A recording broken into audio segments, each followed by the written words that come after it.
Unreal Engine 5.7 is out and it comes with a lot of new features. So let's take a look.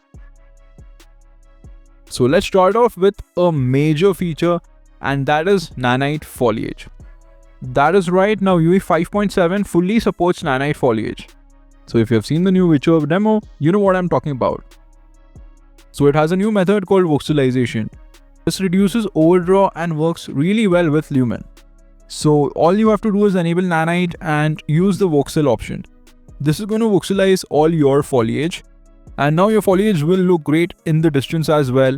It works with Lumen and all that stuff. You get good shadows and proper shading. So again, this is production ready. So this is a very big feature. The next feature is also about foliage. So traditionally, you will use a third-party tool to make your foliage assets. If you use SpeedTree, you know what I'm talking about. So 5.7 comes with a new system to make foliage assets using nodes.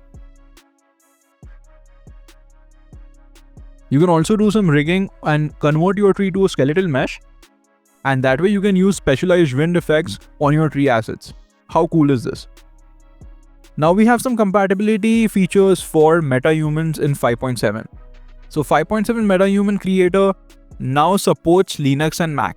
So if you are a Mac user or a Linux user, you can completely use all the features of the MetaHuman Creator in your engine.